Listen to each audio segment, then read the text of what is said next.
मैं इंद्रेश कुमार। आज कक्षा 10 के गणित में जो 12वां अध्याय है उसकी शुरुआत करेंगे। तो वो है वृत्तों से संबंधित क्षेत्रफल।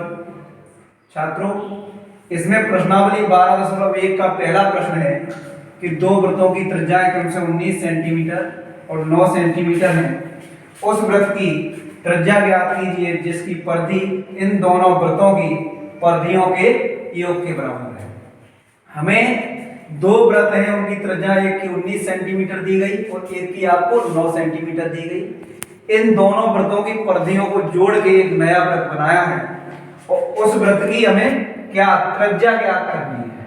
तो यहाँ छात्रों हमने माना पहले वृत्त की त्रिज्या r1 बराबर आपकी 19 सेंटीमीटर है तथा दूसरे वृत्त की त्रिज्या r2 बराबर आपकी 9 सेंटीमीटर है। अब इन दोनों त्रिज्याओं की जो परिधियों को जोड़ दिया गया, उनसे तीसरा जो वृत्त बना है तो उसकी हमें त्रिज्या निकालनी है। तो माना नए वृत्त की त्रिज्या कैपिटल R है। छात्रों, चूंकि हम जानते हैं वृत्त की परिधि बराबर आपकी होती 2 पाई r। तो पहले वृत्त की परिधि क्या होगी? चूंकि फर्स्ट वृत्त की परिधि ये आपकी बनेगी 2 पाई r1 और r1 की जगह क्या है 19, तो ये बना 2 पाई गुणा 19, तो 19 दूनी 38 पाई। ऐसे ही जो दूसरा वृत्त था सेकंड वृत्त की परिधि ये आपकी बनेगी 2 पाई r2, क्यों त्रिज्या मानी थी r2, तो ये आपका होगा 2 पाई इंटू r2 का मान है 9, तो 9 दूनी 18 पाई।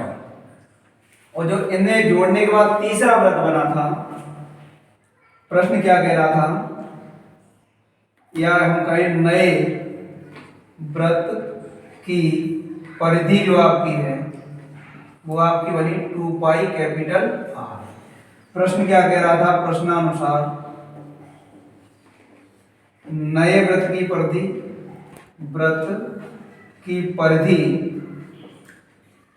बराबर पहले प्लस दूसरे वृत्तों की परिधियां की परिधि, माने दोनों वृत्तों की परिधियों के योग के बराबर नए वृत्त की परिधि थी। तो नए वृत्त की परिधि थी आपकी 2 पाई r कैपिटल R यहाँ, और पहले वाले वृत्त की परिधि आपकी निकली थी 38 पाई और दूसरे वृत्त की परिधि निकली थी 18 पाई। तो छात्रों यहाँ से कैपिटल 2 पाई r बराबर यहाँ से 38 और ये आपका 8 8 16, 3 और 1 4 और 1 5 56 पाई। पाई से आपका पाई कैंसिल, r बराबर हो गया 56/2। 2 का जब भाग देंगे तो 2 दूनी 4, 2 अट्ठे 16, तो कैपिटल R बराबर होगा वो आपका होगा 28 सेंटीमीटर। अतः छात्रों जो नया वृत्त बना था, जो दिए हुए थे वृत्त, उनकी परिधियों के योगफल से उस वृत्त की त्रिज्या 28 सेंटीमीटर होगी। धन्यवाद।